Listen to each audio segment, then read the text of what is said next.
अस्सलामु अलैकुम वरहमतुल्लाहि वबरकातुहू। अल्हम्दुलिल्लाह नहमदुहू व नस्तईनुहु व नस्तगफिरुहु व नऊज़ु बिल्लाहि मिन शुरूरि अनफुसिना व मिन सय्यिआति अअमालिना। मन यहदिहिल्लाहु फला मुदिल्ल लहु व मन युद्लिल फला हादिय लहु व अशहदु अल्ला इलाहा इल्लल्लाहु वहदहु ला शरीक लहु व अशहदु अन्न मुहम्मदन अब्दुहु व रसूलुहु। या अय्युहल्लज़ीना आमनुत्तक़ुल्लाहा हक़्क़ तुक़ातिह वला तमूतुन्न इल्ला व अंतुम मुस्लिमून। या अय्युहन्नासुत्तक़ू रब्बकुमुल्लज़ी ख़लक़कुम मिन नफ़्सिन वाहिदा वख़लक़ मिन्हा ज़ौजहा वबत्त मिन्हुमा रिजालन कसीरन व निसाअ वत्तक़ुल्लाहल्लज़ी तसाअलून बिही वल अरहाम इन्नल्लाहा काना अलैकुम रक़ीबा। या अय्युहल्लज़ीना आमनुत्तक़ुल्लाहा वक़ूलू क़ौलन सदीदा युस्लिह लकुम अअमालकुम व यग़फ़िर लकुम ज़ुनूबकुम व मन युतिइल्लाह व रसूलहु फ़क़द फ़ाज़ फ़ौज़न अज़ीमा। अम्मा बअद फ़इन्न ख़ैरल हदीस किताबुल्लाह व ख़ैरल हदी हदी मुहम्मदिन सल्लल्लाहु अलैहि वसल्लम व शर्रल उमूरि मुहदसातुहा व कुल्ल मुहदसतिन बिदअह व कुल्ल बिदअतिन दलालह व कुल्ल दलालतिन फिन्नार।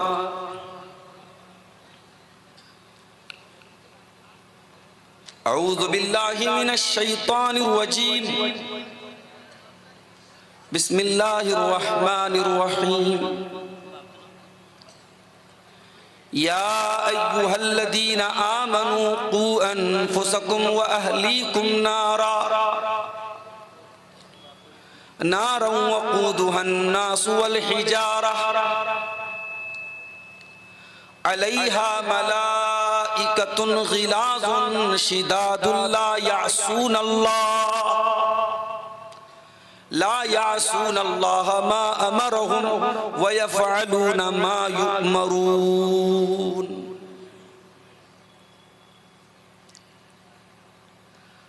बाइसे सुकूने दिल हासिले निशाने जान। बाइसे सुकूने दिल हासिले निशाने जान। उनका नामे नामी है उनकी ज़ाते वाला है। उनका नामे नामी है उनकी ज़ाते वाला है। गर्क बहरे इस्यां में कब के हो गए होते, कब के हो गए होते हम गुनाहगारों को आपने संभाला है, हम गुनाहगारों को आपने संभाला है। बाइसे सुकूने दिल हासिले निशाने जान, नग़्मे अज़ां बनकर गूंजता है नाम उनका, गूंजता है नाम उनका। जिस तरफ नजर डालो उनका बोल बाला है, जिस तरफ नजर डालो उनका बोल बाला है।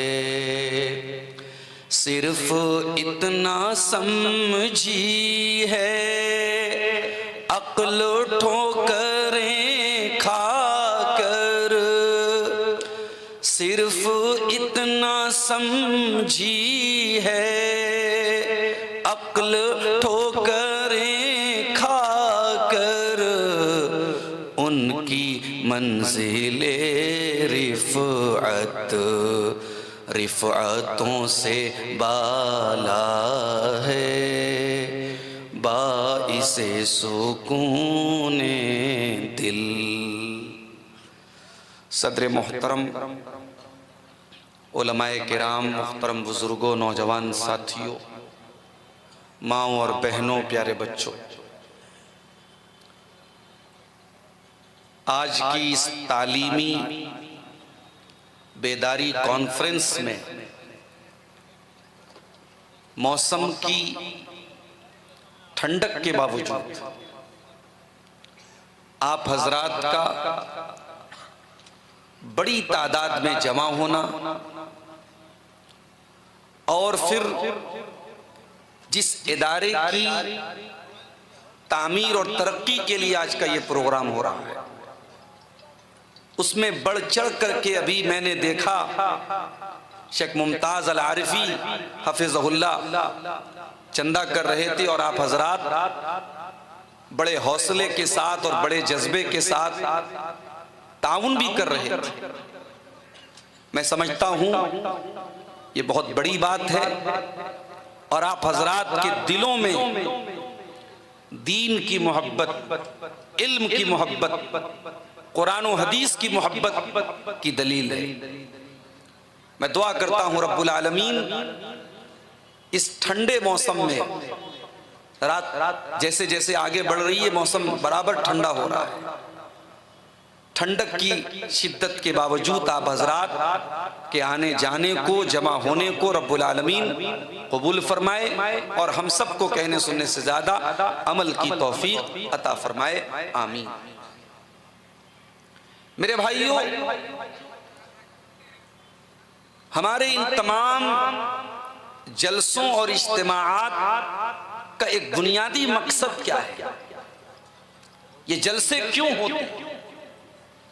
ये प्रोग्राम क्यों होते हैं? ये मस्जिदों में दर्स क्यों होते हैं?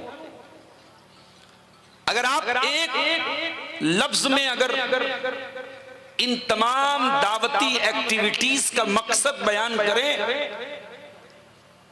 तो आप कहेंगे कि मौलाना साहब ये सारे जलसे, ये कॉन्फ्रेंसें, ये प्रोग्राम इस्लाहे मुआशरा के लिए होते हैं। समाज में दिन ब दिन बढ़ने वाली बुराइयों के खात्मे के लिए ये प्रोग्राम होते हैं। अब मैं आपसे एक सवाल करना चाहता हूं, समाज की इस्लाह कैसे होगी? जब हम ये टॉपिक उठाते हैं, ये उन्वान हम उठाते हैं कि समाज की इस्लाह होनी चाहिए, तो समाज से मुराद कौन होता है? समाज से मुराद हम और आप होते हैं। समाज से मुराद जिन्नात नहीं होते, माफ कीजिए। हमें जिन्नात की इस्लाह की बात नहीं करनी है, हमें किसी और मखलूक की इस्लाह की बात नहीं करनी है। इस्लाह मुआशरा का मतलब ये है कि हम और आप अपनी इस्लाह की बात करते हैं कि हमारी इस्लाह कैसे हो। और जब हम अपनी इस्लाह की बात करते हैं तो ये बात याद रखिए कि हमारी इस्लाह तब तक नहीं हो सकती जब तक हमारे घरों की इस्लाह न हो। जब तक घरों की इस्लाह नहीं होगी, समाज की इस्लाह नहीं हो सकती है।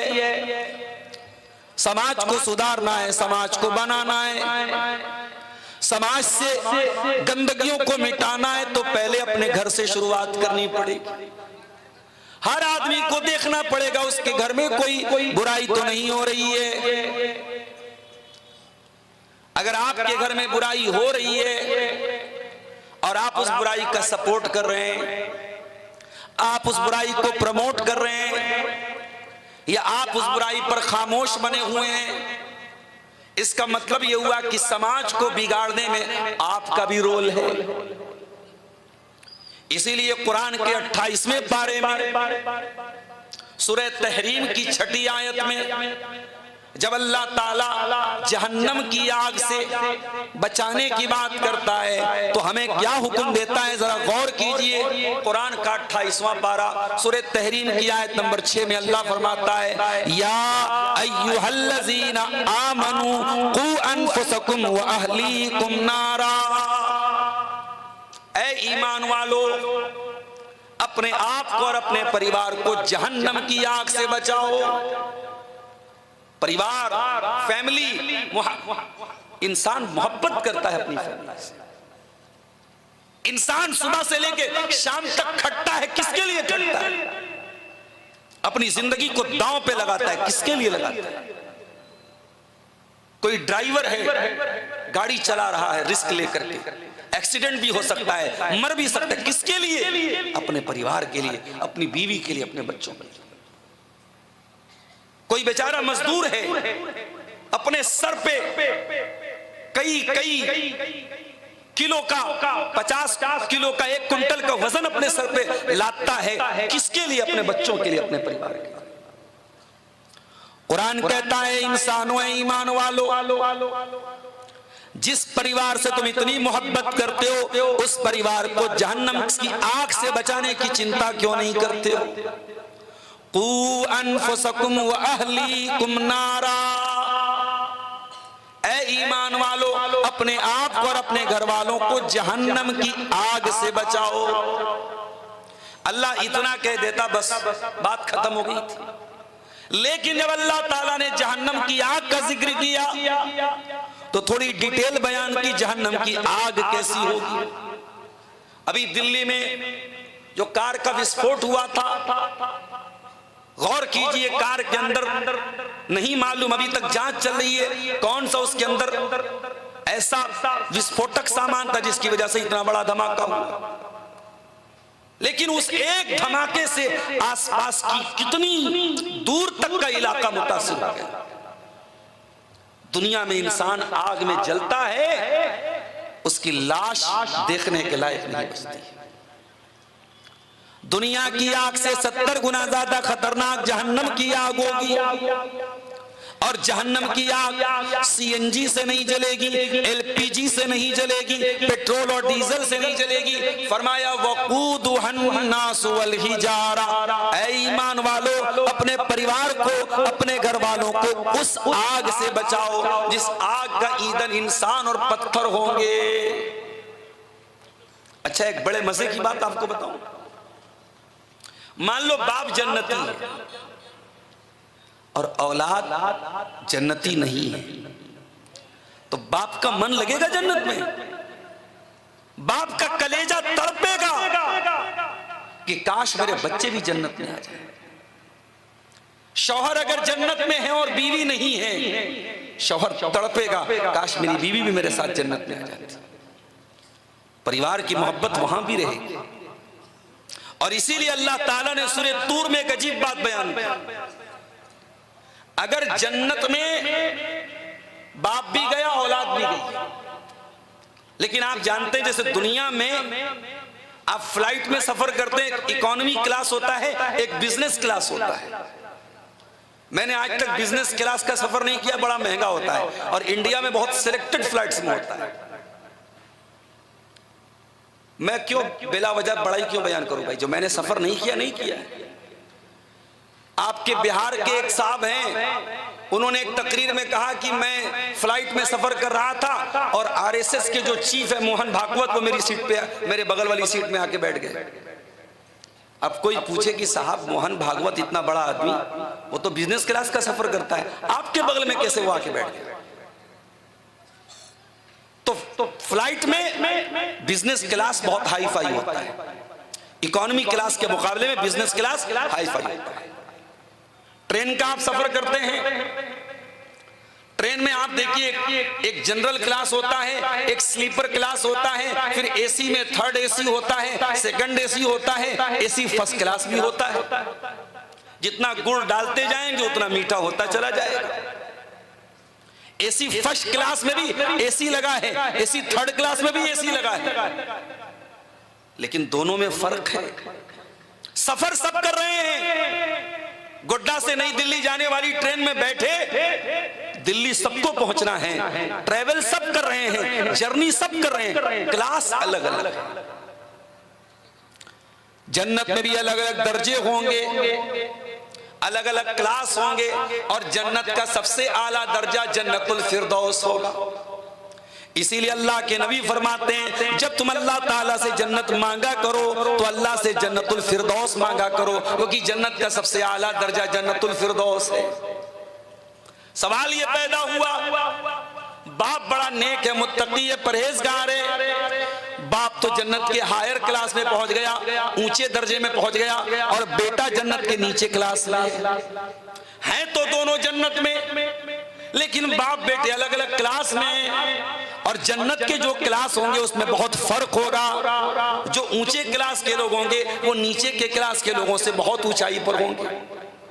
सवाल ये पैदा हुआ, अल्लाह बाप अपनी औलाद से मिलना चाहता है, बाप भी जन्नत में, बेटा भी जन्नत में, लेकिन बाप का दर्जा ज्यादा ऊंचा है और बेटे का दर्जा नीचा है। ऐ अल्लाह, दोनों जन्नत में, दोनों की मुलाकात कैसे होगी, दोनों जन्नत में कैसे मिल पाएंगे? क्योंकि बाप और बेटे तो जन्नत में भी परिवार की तरह रहना चाहेंगे, जन्नत में भी परिवार की तरह रहना चाहेंगे। मेरे प्यारे भाइयों, अगर आपके दिल में जन्नत में परिवार की तरह रहने की ख्वाहिश है, अल्लाह ताला ये ख्वाहिश भी पूरी करेगा। कैसे पूरी करेगा? आओ अल्लाह से पूछते हैं। सूरह तूर में अल्लाह फरमाता है, वल्लज़ीना आमनू वत्तबअतहुम ज़ुर्रिय्यतुहुम बिईमानिन अलहक़ना बिहिम ज़ुर्रिय्यतहुम वमा अलतनाहुम मिन अमलिहिम मिन शै। जो लोग ईमान वाले होंगे, जो नेक अमल करने वाले होंगे, हम जन्नत में उनकी औलाद को भी मिला देंगे और हम उनके दर्जे में कोई कमी नहीं करेंगे। अल्लाह ताला अगर औलाद का दर्जा डाउन है और माँ बाप का दर्जा अपर है, तो अल्लाह डाउन वालों को अप कर देगा, अप वालों को डाउन नहीं करेगा। अल्लाह अपग्रेड करेगा, अल्लाह डाउनग्रेड कभी नहीं करेगा। ये अल्लाह का करम होगा, अल्लाह की रहमत होगी। अल्लाह वहां भी परिवार के साथ हमें मिला देगा।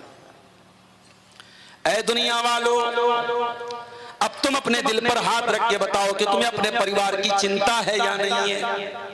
तुम अपने परिवार को जहन्नम की आग में देके जाना चाहते हो या जन्नत में लेके जाना चाहते हो? ये तुम तय कर लो। इसीलिए अल्लाह के नबी फरमाते हैं, कुल्लुकुम राइउन व कुल्लुकुम मस्ऊलुन अन रइयतिही। तुम में से हर इंसान जिम्मेदार है, गार्जियन है, और उस जिस चीज का वो गार्जियन है, जिस चीज का वो जिम्मेदार है, उसकी जिम्मेदारी के बारे में जवाब देना पड़ेगा। ओ मदरसे की निजामत के लिए लड़ने वालों, ओ मस्जिद के मुतवल्ली की कुर्सी पाने के लिए लड़ने वालों, ओ दुनिया के ओहदे पाने के लिए लड़ने वालों, ये कुर्सी, ये ओहदा कल कयामत के दिन कहीं तुम्हारे लिए वबाल न बन जाए। अल्लाह के नबी फरमा रहे हैं, कुल्लुकुम राइउन व कुल्लुकुम मस्ऊलुन अन रइयतिही। तुम में से हर इंसान जिम्मेदार है और उसकी जिम्मेदारी के बारे में कल कयामत के दिन उससे पूछा जाएगा, उससे हिसाब लिया जाएगा। अगला जुमला सुनिए अल्लाह के प्यारे रसूल सल्लल्लाहु अलैहि वसल्लम का। आपने फरमाया, फर्रजुलु राइन अला अहली बैतिही। आज आदमी अपने पूरे परिवार का जिम्मेदार होगा। जो घर का गार्जियन है पूरे घर का उसको हिसाब देना पड़ेगा। अगर बेटा नशा कर रहा है बाप से पूछा जाएगा, तू तो पांचों टाइम की नमाज पढ़ा करता था, तू तो रातों में तहज्जुद पढ़ा करता था, तेरा बेटा नशा करता था, तूने अपने बेटे को रोकने की कोशिश क्यों नहीं की? माँ बेचारी हर जलसे में जाती है, हर तकरीर में जाती है, बहुत नेक है, बहुत दीनदार है, और बेटी इंस्टाग्राम पे लड़कों से चैटिंग कर रही है, बेटी पार्कों में लड़कों से मुलाकात कर रही है, बेटी जिना कर रही है, बेटी बेहयाई कर रही है। ओ तहज्जुद पढ़ने वाली माँ, अल्लाह के नबी फरमाते हैं वल मरातु राइयतुन अला बैति ज़ौजिहा, औरत से पूछा जाएगा घर के अंदर क्या खिचड़ी पक रही थी, तेरे रहते हुए रात को 2-2 बजे तक तेरी लड़की किससे बातें कर रही थी, तेरे नमाजी होने का क्या फायदा जब तेरी लड़की इंस्टाग्राम पर अपने फोटोज डाल रही थी, स्नैपचैट पर अपने वीडियोस डाल रही थी, व्हाट्सएप के स्टेटस पर अपनी तस्वीरें डाल रही थी। तुझे बताना पड़ेगा, मां से सवाल किया जाएगा।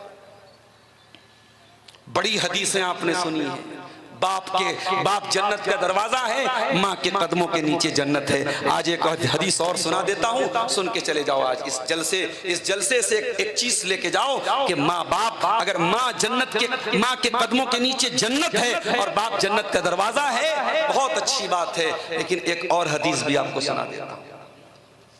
अल्लाह के प्यारे नबी सल्लल्लाहु अलैहि वसल्लम फरमाते हैं, मा मिन अब्दिन यस्तरईहिल्लाहु रईयतन, जिस बंदे के ऊपर अल्लाह ताला कोई जिम्मेदारी डाल देता है और फिर वो उस जिम्मेदारी को पूरा नहीं करता है और मर जाता है, अपनी जिम्मेदारी के साथ वो धोखा करता है, फ्रॉड करता है, और उसी हालत में सुम्मा यमूतु यौमा यमूतु वहुवा काशिन लिरईयतिही, वो अपनी जिम्मेदारी के साथ फ्रॉड कर रहा है, वो अपनी जिम्मेदारी के साथ धोखा कर रहा है और उसी हालत में वो मर जाता है। अल्लाह के प्यारे नबी क्या फरमाते हैं, कान खोल करके सुन लो। अल्लाह के प्यारे नबी फरमाते हैं, इल्ला हर्रमल्लाहु अलैहिल जन्ना, उस बाप के ऊपर जन्नत हराम है, उस माँ के ऊपर जन्नत हराम है। आसान नहीं है। अगर अल्लाह ने आपको बाप बनाया है, माँ बनाया है, घर का गार्जियन बनाया है, बहुत बड़ी रिस्पॉन्सिबिलिटी है आपके कंधों पर, हिसाब देना पड़ेगा मेरे प्यारे साथी। आइए, वक्त बहुत ज्यादा मेरे पास नहीं है, 12 बजे मुझे स्टेज छोड़ के निकल जाना है। आइए कुरान और हदीस की रोशनी में कुछ बातें बता देता हूं। अपने घर को एक जन्नती घर बनाना है, अपने घर को एक दीनदार घर बनाना है, अपने घर को ईमान वाला घर बनाना है, तो कुछ नुस्खे बता देता हूं, उसको अपना लेना। मेरे प्यारे भाइयों, अगर अपने घर को एक दीनदार घर बनाना है, एक जन्नती घर बनाना है, तो पहला काम क्या करना है, घर की बुनियाद अच्छी होनी चाहिए। बुनियाद अच्छी होनी चाहिए। मौलाना साहब मतलब नहीं समझ में आया। बुनियाद अच्छी होने का क्या मतलब है? क्या बुनियाद को बहुत मजबूत बनाया जाए? बुनियाद अच्छी होने का मतलब यह है। क्यों भाई, कौन बात कर रहा है, क्यों डिस्टर्ब कर रहे हो भाई? बुनियाद अच्छी होने का मतलब यह है कि आपके मकान और आपके घर की बुनियाद किसी गलत चीज पर ना हो। आपने बहुत महंगी जमीन खरीद ली, बहुत अच्छा मकान बना लिया, लेकिन वो जमीन आपने पड़ोसी की हत्याई हुई है, आपने वो जमीन नाजायज कब्जा की हुई है, वो जमीन आपने अपने भाई की, अपने भतीजे की, अपने किसी भी रिश्तेदार की नाजायज तरीके से हासिल की। आप अपने गांव का सबसे आलीशान मकान बना लें, लेकिन अगर वो जमीन नाजायज है, हराम है, गुनाह की जमीन है, तो उस मकान की बुनियाद गड़बड़ है, बुनियाद गड़बड़ है। अगर आप ये चाहते हैं कि आपके घर में सुकून आए, बरकत आए, खैर आए, तो वो जमीन पाक साफ होनी चाहिए, वो मकान हलाल कमाई का बना होना चाहिए। बड़ी अजीब बात है, लोग हराम के पैसे से मकान बनवाते हैं और मकान बनवाने के बाद बड़े बड़े अक्षरों में लिखवाते हैं, हाज़ा मिन फज़ल रब्बी, ये मेरे रब का फजल है। अरे मक्कार, तेरे रब का फजल होता तो तू हलाल तरीके से अपना मकान बनाता, तूने तो हराम तरीके से अपना मकान बनवाया है। और कितना बड़ा झूठ तूने लिखा है, हाज़ा मिन फजल रब्बी। एक ऐसे ही हराम खोर के घर में चोर आया और चोर ने जब तिजोरी खोली तो तिजोरी के ऊपर लिखा था इन्नल्लाह खैरुर राज़िकीन, अल्लाह ताला सबसे बेहतरीन रोजी देने वाला। चोर ने सारी तिजोरी साफ कर दी और वो लाइन जो लिखी थी उसको मिटा के वहां पे लिख दिया इन्नल्लाह मअस साबिरीन, अल्लाह सब्र करने वालों के साथ। तो आपके लिखने से थोड़ी कुछ होता है। आपके मकान की बुनियाद क्या है अगर हराम की कमाई पर वो मकान बना है। और मैंने कहीं बड़ा अच्छा जुमला पढ़ा था कि बहन की जायदाद खा के, बहन की वरासत डकार के भाई तीसरा हज करने जा रहा है। आज ऐसे भाई बहुत आपको मिलेंगे, बहन की वरासत डकार गए, बाप मर के गया और बाप ने जो तरका छोड़ा, जो माल छोड़ा। और ये जुमला सुन लो, नमाज में तो इख्तिलाफ है, रोजे के मसाइल में इख्तिलाफ है, हज के मसाइल में इख्तिलाफ है, मगर वरासत के मसाइल में बहुत मामूली इख्तिलाफ है, ना के बराबर इख्तिलाफ है। आप अहले हदीस आलिम से फतवा पूछे वही सेम जवाब मिलेगा, हनफी आलिम से फतवा पूछे सेम जवाब मिलेगा, आप देवबंदी आलिम से फतवा पूछे सेम जवाब मिलेगा। वरासत में कोई इख्तिलाफ नहीं है। क्यों? क्योंकि वरासत अल्लाह ने कुरान में बयान कर दी है और कुरान में बयान करने के बाद अल्लाह ने क्लियर कह दिया है कि ये अल्लाह की हदें हैं, तिल का हुदूदुल्लाह, ये अल्लाह की बनाई हुई हद है, ये अल्लाह का बनाया हुआ कानून है। जो इसका उल्लंघन करेगा, जो इसको तोड़ेगा, जो अल्लाह की हदों को फरामोश करेगा, उसका ठिकाना जहन्नम होगा। तीसरा हज कर रहा है भाई अपने बहन की जायदाद को डकार करके। इसलिए मेरे प्यारे भाई, अगर घर को दीनदारी वाला घर बनाना है तो घर की बुनियाद सही होनी चाहिए। इसीलिए अल्लाह ताला सूरह तौबा के अंदर कहता है अफमन अस्सस बुनियानहु अला तक़वा मिनल्लाहि व रिज़वानिन खैरुन अम्मन अस्सस बुनियानहु अला शफ़ा जुरफिन हारिन फनहार बिही फी नारी जहन्नम। ऐ ईमान वालों, दो तरीके के घर हैं। एक घर अल्लाह ताला के तक़वा की बुनियाद पर बनाया गया है और एक घर हराम चीज की बुनियाद पर बनाया गया है। एक घर ऐसा है जो जहन्नम के गड्ढे के किनारे खड़ा है और गिर करके जहन्नम में जाने वाला है। तो बताओ ऐ ईमान वालों कि दोनों घर में कौन सा घर ज्यादा बेहतर है, कौन सा घर ज्यादा अच्छा है? अल्लाह को आपका अमल छोटा हो मगर खालिस, अल्लाह को खालिस अमल पसंद है। आज मुझे मालूम हुआ कि लोग मस्जिदों में हराम की कमाई का पैसा दे देते हैं। अरे इतना शऊर तो 1400 साल पहले मक्का के काफिरों को भी था। वो खाने काबा की तामीर करते थे, हराम कारोबार करते थे, वो रंडी की उजरत भी लेते थे, शराब का धंधा भी करते थे, सूद भी लेते थे, मगर जब खाने काबा की तामीर वो करने लगे तो उन्होंने हराम का एक पैसा उन्होंने खाने काबा में नहीं लगाया। इतना शऊर और एहसास उनको था मेरे प्यारे साथी। तो हराम की कमाई की बुनियाद पे घर नहीं होना चाहिए।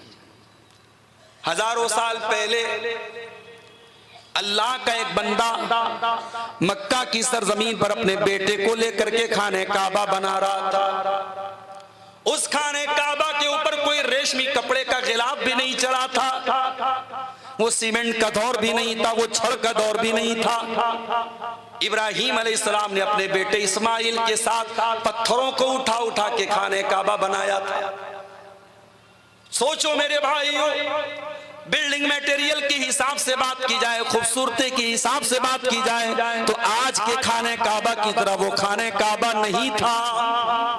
मगर गौर करो, अल्लाह ताला को अपने खलील की अदा कितनी पसंद आ गई। बाप मिस्त्री की तरह काम कर रहा है, बेटा लेबर की तरह काम कर रहा है। बाप खाने काबा की दीवार खड़ा कर रहा है और बेटा पत्थर ला ला के अपने बाप को दे रहा है। बाप भी नबी है, बेटा भी नबी है। ये दोनों नबी, ये दोनों बाप बेटे जब खाने काबा को बना रहे थे, अल्लाह ने उसका मंजर कुरान में खींच दिया। फरमाया व इज़ यरफ़उ इब्राहीमुल क़वाइद मिनल बैति व इस्माइल। वो लोगों याद करो जब मेरा बंदा इब्राहिम खाने काबा को बना रहा था और उनका बेटा इस्माइल भी अपने बाप का साथ दे रहा था, और दोनों बाप बेटे की जुबान पर कोई अपनी बड़ाई नहीं थी, कोई अपना कोई तकब्बुर नहीं था, कोई गुरूर नहीं था। दोनों बाप बेटे कह रहे थे रब्बना तकब्बल मिन्ना इन्नका अंतस समीउल अलीम।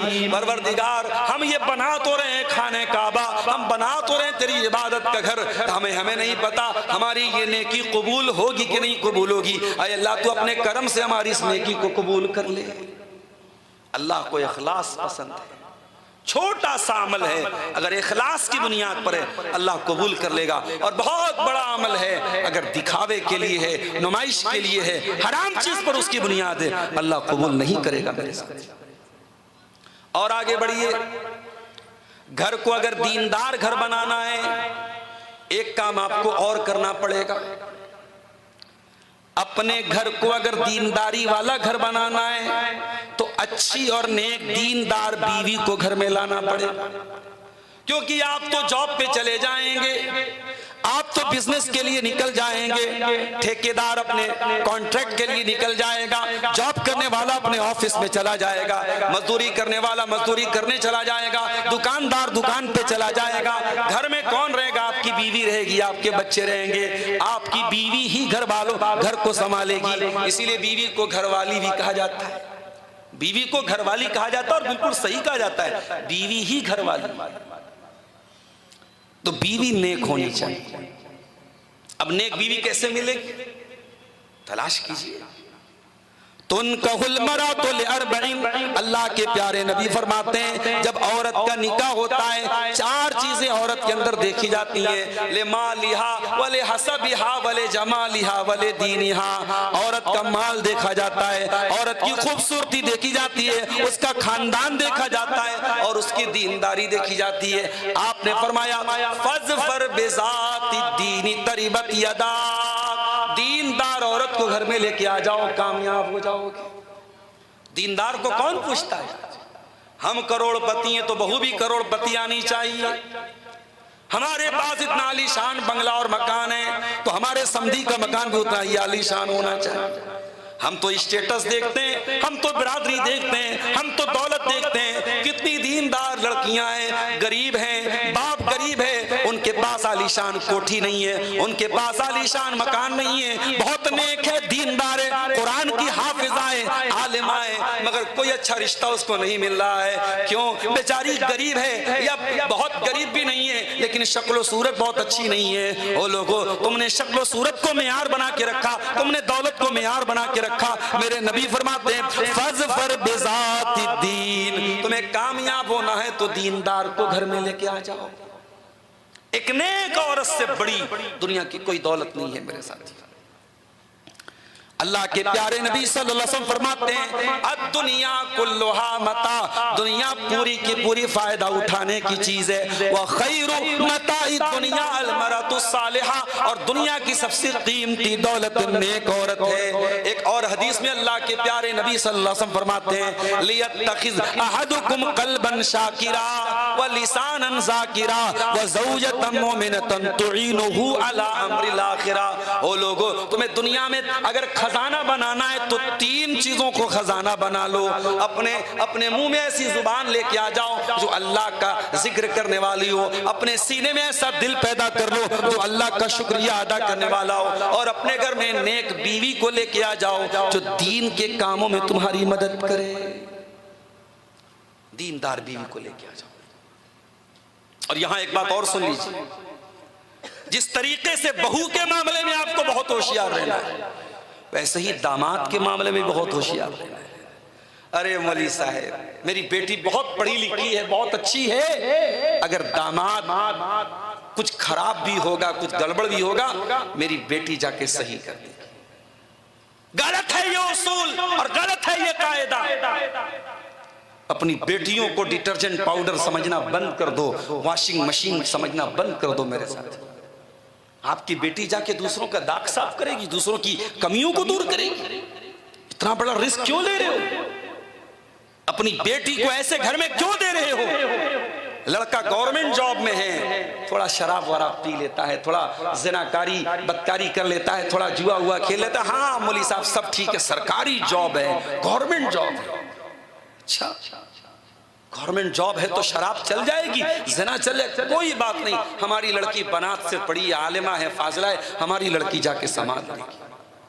कितनी लड़कियां हैं माँ बाप के गलत फैसलों की सजा भुगत रही है, माँ बाप की गलत फैसले की सजा वो बेचारी नेक और दीनदार बच्चियां भुगत रही हैं। उनका दर्द तो ऐसा है वो बेचारी किसी से कह भी नहीं सकती। हमारा समाज इतना दरिया दिल समाज नहीं है कि लड़की की शादी हो जाए और लड़की अगर देखे कि शौहर इस काबिल नहीं है कि इसके साथ रहा जाए, दीन के मामले में शौहर गड़बड़ है, शराबी है, बेनमाजी है, अगर लड़की ये कह दे कि नहीं मुझे तलाक चाहिए, तो समाज लड़की पर ही सवाल उठाएगा, इसने तलाक क्यों मांगा, इसने खुला क्यों मांगा। मेरे प्यारे साथियों, हमारा समाज इतना दिल दरिया नहीं है जो तलाक शुदा और खुला शुदा लड़की को कबूल कर ले। तलाक शुदा लड़की को कौन कबूल करेगा? जो 4 बच्चों का बाप है, बीवी मर गई, रडुआ हो गया, उसको कबूल करेगा, हाँ इसकी शादी करा दो उससे। वरना तलाकशुदा और खुलाशुदा लड़की की शादी जल्दी समाज करने को तैयार नहीं होता है। इसलिए बहुत एहतियात करो, रिश्ता तलाश करो अपनी बेटियों का तो दीनदारी को मेयार बनाओ। अगर लड़का गरीब है, बहुत पैसे वाला नहीं है, खाता कमाता बेटा है, तब भी अपनी लड़की की शादी कर दो अगर वो दीनदार और बाखलाक है। अल्लाह के प्यारे नबी फरमाते हैं, इज़ा खतब इलैकुम मिम्मन तरदौन दीनहु व खुल्क़ह, जब तुम्हारी बेटी के लिए ऐसा रिश्ता आ जाए कि लड़के का दीन तुमको अच्छा लगता है, लड़के का अखलाक तुमको अच्छा लगता है, फज़व्विजूहु, तो अपनी लड़कियों की शादी कर दिया करो। इल्ला तफ़अलू, अगर तुम ऐसा नहीं करोगे तकुन फितनतुन फिल अर्दि व फसादुन अरीज़, तो जमीन में फितना और फसाद फैल जाएगा, जमीन में बहुत बड़ा बिगाड़ फैल जाएगा, और बिगाड़ फैल चुका है। अभी हमारे एक दोस्त से बात हो रही थी बनारस में, उन्होंने एक कहानी बताई, एक वाकया बताया। स्कूल में लड़की पढ़ रही है, क्लास 9 में पढ़ रही है, इंस्टाग्राम पर लड़के से दोस्ती हुई, लड़का भी अहले हदीस मुसलमान, लड़की भी अहले हदीस। गौर करो, और वाकया बनारस का है जहां लड़की बगैर नकाब के नहीं निकलती है, खासतौर से अंसारी बरादरी की बात कर रहा हूं, नकाब में ही निकलती है लड़की। क्लास 9 में पढ़ने वाली लड़की जो अभी मुश्किल से 14-15 साल की भी नहीं होगी, लड़के के साथ इंस्टाग्राम पर दोस्ती होती है, ताल्लुकात कायम होते हैं, लड़का होटल में लेके जाता है, लड़की के साथ कई फोटो लेता है, वीडियो लेता है, और लड़की को वो मैसेज करके, फोटो भेज के, वीडियो भेज के ब्लैकमेल करता है कि तुमने दोबारा अगर मेरी ख्वाहिश पूरी नहीं की तो मैं तुम्हारा वीडियो वायरल कर दूंगा। लड़की को पता लगा इस लड़के ने मेरे साथ मोहब्बत का झूठा नाटक किया है, और इस तरीके से कई लड़कियों को ये फंसा चुका है। और लड़की बेचारी रो रही है, परेशान है, उसके पास इस मसले का कोई हल नहीं है। ये समाज कहां जा रहा है मेरे भाइयों? पता ये चला सिर्फ घर से नकाब पहन करके निकलने से मसला हल नहीं होता है। मेरी प्यारी माँ बहनों, बड़े अदब के साथ ये बात कहना चाहता हूँ, सिर्फ नकाब पहना देने से लड़की को मसला हल नहीं होगा। आपको चौकसी करनी पड़ेगी, आपको होशियार बनना पड़ेगा, आपको अपनी लड़कियों पर नजर रखनी पड़ेगी। लड़की स्कूल जा रही है, 2 बजे छुट्टी होती है, लड़की 2 बजे के बजाय 5 बजे घर क्यों आ रही है? लड़की ने कहा सहेली क्या गए थे, क्यों तुम अपनी सहेली क्या गई थी, तुम 3 घंटे बाद क्यों आई हो? ये नजर रखना, और तरबियत के साथ साथ ये नजर आप नहीं रखेंगे, जमाना इतना आगे निकल चुका है और बुराई के इतने नए नए रूप आ चुके हैं कि आप सोच नहीं सकते कि बुराई किस लेवल तक पहुंच सकती है और किस हद तक बुराई हो सकती है मेरे साथियों। इसलिए निकाह को आसान करो और दीनदार रिश्ता देख करके निकाह कर दो, लड़के का भी लड़कियों का भी। इमाम हसन बसरी के पास एक आदमी आया, उसने कहा मेरी लड़की बड़ी खूबसूरत है, पढ़ी लिखी है, बड़े बड़े रिश्ते आ रहे हैं, लेमन उज़व्विजुहा, मैं अपनी लड़की की शादी किससे करूं? इमाम हसन बसरी अपने दौर के बहुत बड़े आलिम हैं, वो क्या जवाब देते हैं? कहते हैं ज़व्विज हत्तकी अन्नकी, अपनी बेटी की शादी ऐसे इंसान से करो जो मुत्तकी हो, जो साफ सुथरे कैरेक्टर का मालिक हो। कहा कि अगर वो लड़की से, तुम्हारी लड़की से मोहब्बत करेगा तो इज्जत देगा, और अगर मोहब्बत नहीं भी करेगा तो जलील कभी नहीं करेगा। कभी तुम्हारी बेटी को ब्लैकमेल नहीं करेगा, कभी तुम्हारी बेटी को 4 लोगों के सामने जलील नहीं करेगा। अगर मोहब्बत करेगा तो इज्जत देगा, अगर मोहब्बत नहीं भी करेगा तो जलील नहीं करेगा। तो घर को अगर दीनदार घर बनाना है, घर वाली का नेक होना बहुत जरूरी है। और आगे बढ़िए, घर की इस्लाह करना है तो घर के अंदर नमाज का माहौल पैदा करो मेरे भाई। वअमुर अहलका बिस्सलाति वस्तबिर अलैहा, कुरान कहता है खुद भी नमाज की पाबंदी करो और अपने घर वालों को नमाज का हुक्म दो। अल्लाह के प्यारे नबी फरमाते हैं मुरू औलादकुम बिस्सलाति वहुम अबनाउ सबी सिनीन, जब तुम्हारे बच्चे 7 साल के हो जाएं उनको नमाज का हुक्म दो, और जब वो 10 साल के हो जाएं और नमाज न पढ़े तो उनकी पिटाई करो। आप खुद नमाज नहीं पढ़ते, किस मुंह से बच्चे को नमाज के लिए बोलेंगे? माँ खुद नमाज नहीं पढ़ती। मैंने देखा है घरों में माँ जब फजर की नमाज में उठती है और बच्ची को उठाती है, मेरी एक बच्ची 11 साल की, एक बच्ची 7 साल की है। माँ ने जब उनको फजर में उठाना शुरू किया, ऑटोमेटिक रात में मोबाइल पे वो बच्ची मेरी कहती है कि मैं मोबाइल पर अलार्म लगाऊंगी, और फजर के टाइम हम मियाँ बीवी की नींद खुली, हमने सोचा कि बच्ची है, उसके बेचारी को स्कूल भी जाना है, रात में देर में सोई है, तो बच्ची खुद से उठती है और कहती है कि नहीं मैं भी फजर की नमाज पढ़ूं। आपको माहौल बनाना पड़ेगा घर में नमाज का। अगर आपने घर में ये माहौल नहीं बनाया, कल वो बेटा जवान हो जाएगा और आप उसको मौलाना अब्दुल गफ्फार साहब की और आदिल रियाजी साहब की और मौलाना जर्जी साहब की और दुनिया भर की उलमा की तकरीरें सुना डालिए, उस लड़के का नमाजी बनना बहुत मुश्किल है। हाँ, अगर आपने बचपन में 7 साल की उम्र से नमाज की आदत डाली होती तो ये नौबत ना आती मेरे प्यारे साथी। इसीलिए कुरान में अल्लाह ताला अपने नबियों का जिक्र करता है तो क्या फरमाता है? इब्राहीम अलैहिस्सलाम अपनी औलाद के लिए दुआ करते हैं, रब्बि जअलनी मुक़ीमस्सलाह, ऐ अल्लाह तू मुझे नमाज कायम करने वाला बना दे, व मिन ज़ुर्रियती, और ऐ अल्लाह तू मेरी औलाद को भी नमाज कायम करने वाला बना दे। अपने लिए भी नमाज की दुआ की और अपने बच्चों के लिए भी नमाज की दुआ की। नमाज की पाबंदी करो मेरे भाई, इतना जरूरी बना दो नमाज को कि आपके बच्चे, आपकी फैमिली, नमाज का टाइम हो जाए तो उनकी नजर घड़ी पर चली जाए, अरे अभी मैंने असर नहीं पढ़ी, अभी मैंने ज़ोहर नहीं पढ़ी, अभी मैंने मगरिब नहीं पढ़ी, उनको नमाज की चिंता हो जाए, नमाज की फिक्र हो जाए। और इसीलिए अल्लाह के प्यारे नबी जनाब मोहम्मद रसूलुल्लाह सल्लल्लाहु अलैहि वसल्लम नमाज से इतनी मोहब्बत करते थे कि जब आप संकट में होते थे, परेशानी में होते थे, अभी हालात आप देखें, मुल्क के माहौल के बारे में आप बहुत अच्छी नजर रखते हैं, सोशल मीडिया पर आपकी बड़ी अच्छी नजर है, बहुत सारी बातें मुझे बताने की जरूरत नहीं है।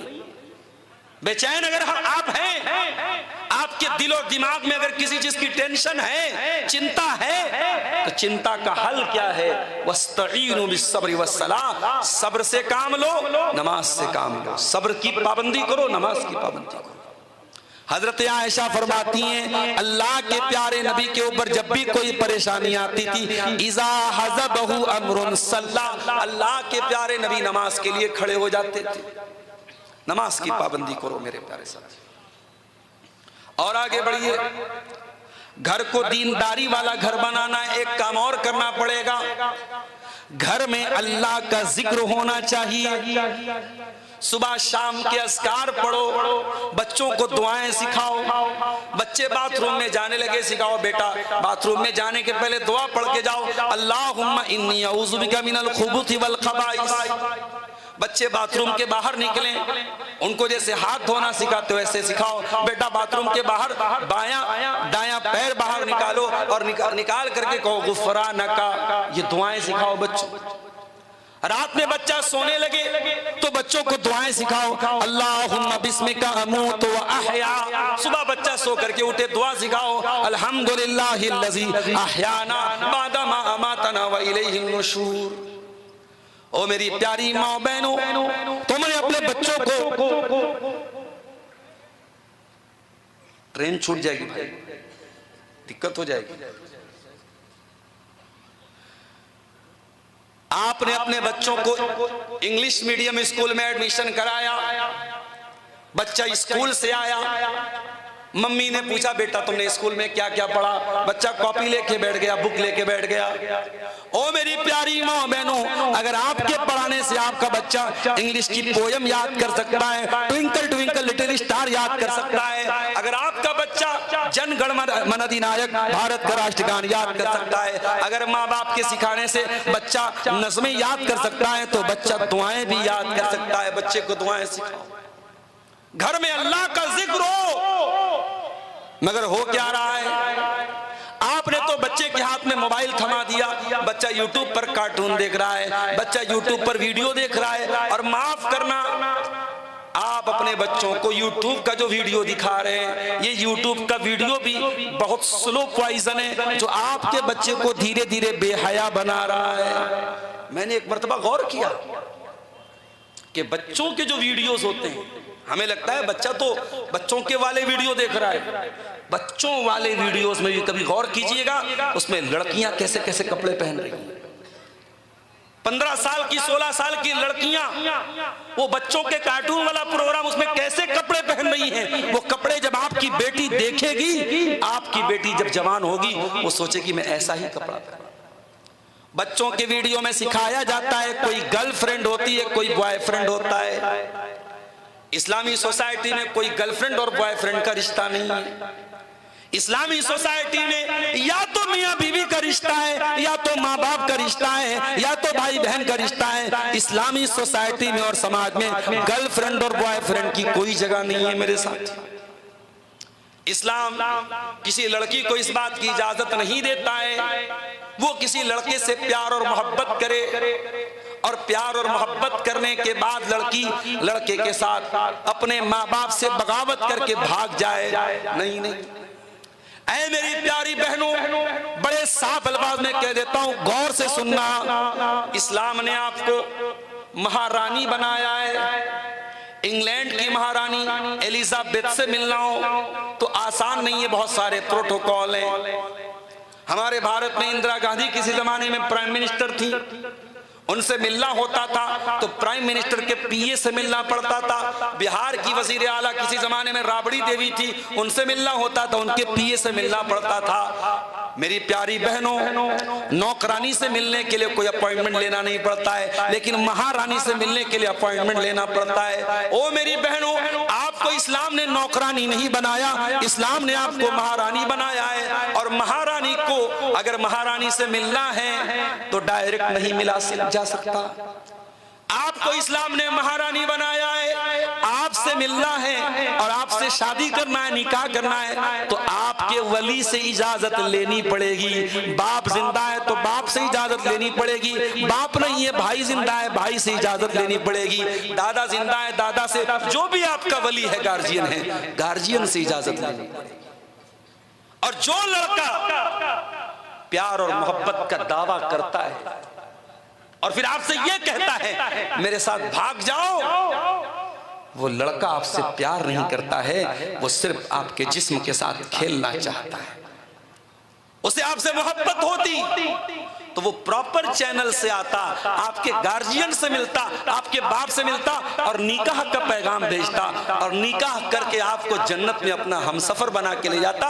वो तो ज़िना करना चाहता है, वो आपको जहन्नम में लेके जाना चाहता है। इसलिए खबरदार ऐ मेरी प्यारी बहनों, किसी की मोहब्बत, झूठी मोहब्बत और ये फर्जी मोहब्बत के चक्कर में मत पड़ना।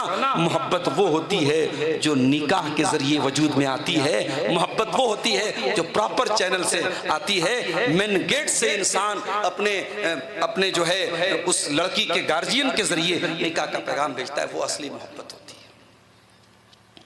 और आगे बढ़िए, घर के अंदर अगर दीनदारी का माहौल पैदा करना है, एक काम और करना पड़ेगा आपको। मोबाइल के अंदर वायरस आ जाता है, मोबाइल का वायरस साफ करना पड़ता है।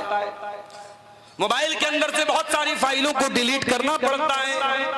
घर के अंदर बरकत चाहिए, घर के अंदर से भी कुछ चीजों को डिलीट करना पड़ेगा। 4 चीजों को घर से डिलीट कर दो। नंबर 1, तस्वीर नहीं होनी चाहिए घर में। मैं मोबाइल की तस्वीरों की बात नहीं कर रहा हूं, इनसे बचना बहुत मुश्किल है। सबके पास मोबाइल है और सारे के सारे लोग मोबाइल के फोटो खींच रहे हैं।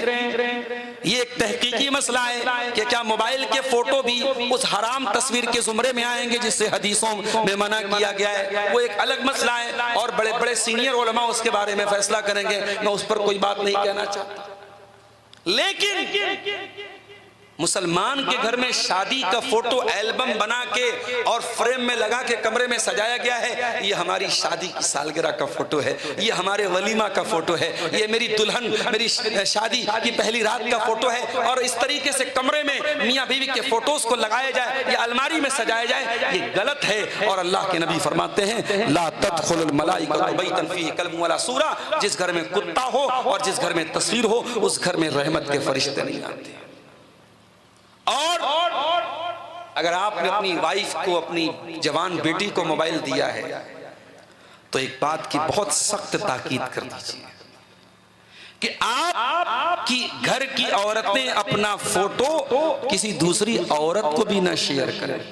कभी क्या होता है, लड़की अपना फोटो अपनी सहेली को भेजती है और सहेली अपने भाई को दिखाती है। वो तेरी सहेली का भाई है, तेरा भाई नहीं है, तेरे लिए गैर महरम है। कुछ लड़कियां क्या होती हैं, अपना फोटो अपने कजिन्स को भेजती हैं। घर का एक ग्रुप बना रहता है, फैमिली का एक ग्रुप बना रहता है, इसमें खाला के लड़के होते हैं, मामू के लड़के होते हैं, चाचा के लड़के होते हैं, ताया के लड़के होते हैं, उनको फोटोज भेजे जाते हैं। माफ करना, चाचा के लड़के, मामा के लड़के, ताया के लड़के, ये सब गैर महरम हैं और गैर महरम के साथ औरत अपना फोटो शेयर नहीं कर सकती। कुछ औरतें क्या करती हैं, फोटो डालती हैं सोशल मीडिया पर। उनके शौहर ने उनको नई घड़ी दिलाई, नया नेकलेस दिलाया, नई कानों की ईयररिंग दिलाई, तो वो अब उनको ईयररिंग दिखाना है, नया सूट दिखाना है, नई घड़ी दिखानी है, तो मोबाइल पर स्टेटस लगाएंगी। हाँ, चेहरा छुपा लेंगी, चेहरे के ऊपर कोई स्टार लगा देंगी या इमोजी लगा देंगी कि साहब हम बहुत पर्दे वाले लोग हैं, हमारे यहाँ स्टेटस तो लगाते हैं, चेहरा नहीं दिखाते, चेहरा छुपाते हैं। ऐसी औरतों से मैं यही कहूंगा कि दो रंगी छोड़, रंग हो जा, सरासर मोम हो या संग हो जा। अरे दिखाना है तो सब दिखा, दिखाना है तो सब दिखा, वरना ये बेगैरती और बेहयाई का काम न कर कि तू अपनी घड़ी दिखा रही है, अपने कानों की ईयररिंग दिखा रही है, अपने गले का नेकलेस दिखा रही है। एक मुसलमान औरत किसी तरीके के पब्लिक प्लेटफॉर्म पे जहाँ गैर महरम मर्दों की नजर पड़ रही हो, वहां अपना फोटो कभी शेयर नहीं करेगी। हाँ, अगर मोबाइल में उसके अपने 2-4 फोटोज रखे हैं तो वो फोटो उसके अपना शौहर देख सकता है, उसके अपने महरम रिश्तेदार देख सकते हैं, लेकिन फोटोज किसी गैर महरम को दिखाने की इजाजत बिल्कुल नहीं। और आगे बढ़िए, घर के अंदर से नाच गाने की चीजों को निकाल दो। घर के अंदर म्यूजिक इंस्ट्रूमेंट्स हैं, उनको निकाल दो, इसलिए कि अल्लाह कुरान में कहता है, व मिनन नासि मन यश्तरी लहवल हदीथ लियुदिल्ला अन सबीलिल्लाह। कुछ लोग ऐसे भी होते हैं जो हराम चीजों को अपने घर में लेके आते हैं, हराम चीजों को, लग़्व चीजों को, लहवल हदीस को अपने घर में लाते हैं अल्लाह की राह से रोकने के लिए। लहवल हदीस से मुराद क्या है? सहाबा कहते हैं लहवल हदीस से मुराद गाना बजाना है। आज मुसलमान के घर में गाना बजाना बाकायदा यूट्यूब के जरिए, मोबाइल के जरिए बजाया जा रहा है, आमतौर से बजाया जा रहा है। मेरे प्यारे साथियों, अपने घर से गाने बजाने को निकाल दो। तीसरी चीज, घर में गंदा तावीज नहीं होना चाहिए। बहुत से लोग अपने घर के दरवाजे पर कागज लटका देते हैं, कागज पे लिखा रहता है दुकान और मकान की खैर व बरकत के लिए, दुकान और मकान की खैर व बरकत के लिए। और क्या लिखा है उस पर? कुछ गिनतियां लिखी। पहली बात तो ये कि कुरान को गिनती में कन्वर्ट करना गलत है। मेरा नाम अब्दुल गफ्फार है, आप मुझे गिनती से पुकारें कि ए भाई 420 इधर आओ, ए 9211 इधर आओ, तो मुझे बुरा लगेगा। किसी का नाम आप गिनती में कन्वर्ट करेंगे उसको बुरा लगेगा। आप कुरान को गिनती में कन्वर्ट करते हैं, इसकी क्या दलील? कुछ लोग क्या करते हैं, बिस्मिल्लाह रहमान रहीम के बजाय क्या लिखते हैं? 786। अब वो 786 क्यों लिखते हैं? वो पूरा एक सिस्टम है, नंबरिंग सिस्टम, जिसको अबजद बोलते हैं। अलिफ का 1 नंबर है, बे का 2 नंबर है, जीम का 3 नंबर है, दाल का 4 नंबर है, पूरा एक नंबरिंग सिस्टम है। तो उसके हिसाब से बिस्मिल्लाहिर्रहमानिर्रहीम का 786 नंबर आता है। जाके कैलकुलेट कर लेना, बिस्मिल्लाह का भी 786 आता है और हरे कृष्णा का भी 786 आता है। अब मुझे आप खाली इतना बता दो कि आपने जो 786 लिखा है, इस बात की क्या गारंटी है कि वो हरे कृष्णा का 786 है या बिस्मिल्लाहिर्रहमानिर्रहीम का 786? कुरान को गिनतियों में कन्वर्ट करना गलत है। और अगर कुरान को भी लिख करके लटकाया जाए तो यह भी गलत है। आप बीमार हैं, डॉक्टर के पास गए, डॉक्टर ने डोलो दिया आपको, एजिथ्रोमाइसिन टैबलेट दिया आपको, एंटीबायोटिक टैबलेट दिया आपको, वो टैबलेट आप घर में लाके पानी के साथ खाते हैं, ना कि गले में लटका लेते हैं। गले में लटकाओगे शिफा नहीं मिलेगी, आराम नहीं मिलेगा। कुरान शिफा है, मगर कुरान का पढ़ना शिफा है। कुरान को गले में लटकाना या मकान में लटकाना ये शिफा नहीं है। घर से इस तरीके के तावीज और गंडों को घर से निकाल दो। और चौथी चीज जो हमें और आपको अपने घर से निकालना है मेरे प्यारे साथियों, वो क्या है? अपने घरों से महरम गैर महरम की तमीज अगर नहीं है, और गैर महरम के साथ अगर आपके घर की लड़कियां घुल मिल रही हैं, इस बेहयाई और बेगैरती को निकाल दो।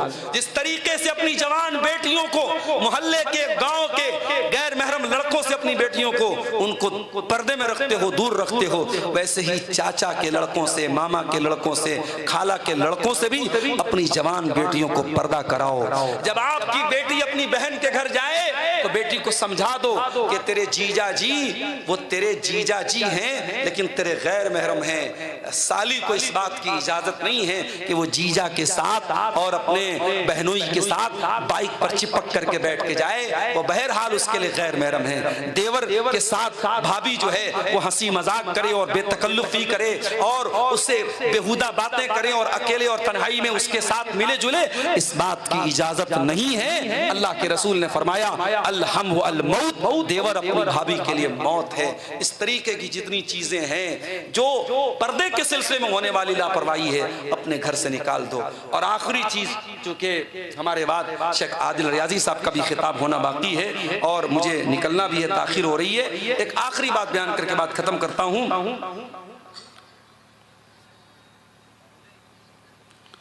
ये एक साहब ने पर्ची दिया है कि एक आदमी दूसरे आदमी से 2 साल बातचीत नहीं करता है, उस आदमी की नमाज मुकम्मल है? नमाज उसकी मुकम्मल है। अगर कोई अपने मुसलमान भाई से 3 दिन से ज्यादा ताल्लुक तोड़ के रखता है, वो गुनहगार है, अल्लाह क्या उसकी पकड़ होगी। मगर इस वजह से हम ये नहीं कह सकते कि उसकी नमाज कबूल नहीं होगी। नमाज की कबूलियत एक अलग मसला है। अगर नमाज सही तरीके से इंसान पढ़ रहा है, नमाज उसकी अल्लाह ताला के कबूल होगी। हाँ, उसने रिश्ता काटने का और कते ताल्लुकी का जो गुनाह किया है उसका वो जिम्मेदार बनेगा। घर की इस्लाह करने के ताल्लुक से आखिरी चीज जो मैं कह रहा था कि मेरे भाइयों, ये सारी चीजें जो मैंने बयान की हैं, इन सब के बाद हमें इस बात का यकीन रखना चाहिए कि हिदायत अल्लाह के हाथ में है और दिलों का मालिक अल्लाह है। इसलिए हम बहुत अच्छे बाप बन जाएं तब भी हो सकता है हमारा बेटा बिगड़ जाए। हजरत नूह अलैहिस्सलाम का बेटा बिगड़ गया, इब्राहिम अलैहिस्सलाम अपने बाप को नहीं समझा पाए, हजरत नूह अलैहिस्सलाम अपनी बीवी को नहीं समझा पाए, हमारे आखिरी नबी, प्यारे नबी अपने चचा अबू तालिब को कलमा नहीं पढ़वा पाए। तो दिल का मामला अल्लाह के हाथ में है। इसलिए हम अल्लाह से दुआ किया करें कि अल्लाह हमारे परिवार को, हमारे घर वालों को सही रास्ते पर चलने की तौफीक दे। उसके लिए कुरान और हदीस में बहुत सारी दुआएं आई हैं। मैं एक दुआ बतौर मिसाल आपको सिखा देता हूँ। सूरह फुरकान में कुरान के 19वें पारे में अल्लाह ताला ने हमें और आपको एक दुआ सिखाई है, रब्बना हब लना मिन अज़वाजिना व ज़ुर्रिय्यातिना कुर्रता आयुन। ऐ अल्लाह, हमारे बीवी बच्चों को हमारी आंखों की ठंडक बना दे, हमारे बीवी बच्चों को हमारी आंखों की ठंडक बना दे। वजअलना लिलमुत्तकीन इमामा, और हमें मुत्तकियों का इमाम बना दे। ये सूरह फुरकान के आखिर में ये दुआ आपको मिलेगी 19वें पारे में। वहां से आप इस दुआ को याद कर लीजिए और इस दुआ को पाबंदी से पढ़ा कीजिए। जाते जाते 2-3 सवालात का जवाब देके बात खत्म करता हूँ। अगर बच्चा माँ के पेट में ही मर जाए तो उसका जनाजा पढ़ सकते हैं या नहीं? अल्लामा अलबानी रहमतुल्लाह अलैह की तहकीक ये है कि अगर बच्चा माँ के पेट में मरा है और वो बच्चा 4 महीने के बाद का बच्चा है, क्योंकि हदीस में आता है कि जब बच्चा 4 महीने का होता है तो बच्चे के अंदर जान डाल दी जाती है, रूह डाल दी जाती है।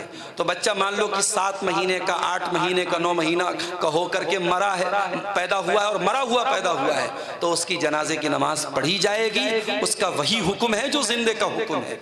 और जो एक हदीस आती है कि अगर बच्चा पैदाइश के टाइम अगर बच्चे की आवाज सुनी जाए तब जनाजा पढ़ा जाएगा, वो हदीस ज़ईफ है। बच्चा अगर मरा हुआ भी पैदा हुआ है और 4 महीने के बाद का बच्चा है माँ के पेट में, तो उसकी जनाजे की नमाज पढ़ी जाएगी। जरूरी नहीं है लेकिन पढ़ना बेहतर है। एक इंसान अपनी पूरी जिंदगी नशे में गुजारे तो क्या उसका जनाजा पढ़ सकते हैं कि नहीं? पढ़ सकते हैं। अगर पूरी जिंदगी उसने नशे में गुजारी है, बहुत बड़ा गुनहगार था वो, लेकिन इस्लाम से खारिज नहीं था, मुसलमान ही उसको माना जाएगा, उसकी जनाजे की नमाज पढ़ी जाएगी। हाँ, जो समाज के मुत्तकी लोग हैं, परहेजगार लोग हैं, उलमा हैं, जिम्मेदार लोग हैं, ऐसे लोगों को उसकी जनाजे की नमाज नहीं पढ़नी चाहिए। लेकिन जनाजा हो, मुसलमानों के कब्रिस्तान में उसको दफन किया जाए। जो जिम्मेदार लोग हैं वो नहीं पढ़ेंगे ताकि और लोगों को इबरत हो कि चूंकि ये आदमी जिंदगी भर नशा करता था इसलिए उसके साथ ऐसा सलूक किया गया। और तीसरा सवाल है कि एक बाप 3 बेटा है, अपनी वरासत 2 बेटों को दे रहा है और बड़ा बेटा का 3 बेटी है, तो उसको वरासत में शामिल नहीं कर रहा है, बेटा नहीं है। अब ये बात आप याद रखिए कि अगर बाप की जिंदगी में कोई बेटा मर जाता है, अगर बाप की जिंदगी में कोई बेटा मर जाता है तो उस बेटे की जो औलाद है वो दादा की वरासत में हिस्सेदार तो नहीं बनेंगे। शरीयत का मसला यही है। बाप की जिंदगी में अगर कोई बेटा मर जाए तो उसकी जो औलाद है वो अपने दादा की प्रॉपर्टी में डायरेक्ट तो वरासत की हकदार नहीं बनेगी। हाँ, दादा की एक जिम्मेदारी है कि चूंकि जैसे और बेटे थे, वो बेटा भी उसका बेटा था और बेटा मर गया तो इसमें बेटे की औलाद का क्या कसूर है। तो दादा को ये चाहिए कि अपनी वरासत में 1/3 हिस्सा तक अल्लाह ताला ने उसको इख्तियार दिया है, वो वसीयत कर सकता है, वो अपने यतीम पोतों और पोतियों के हक में वसीयत कर दे।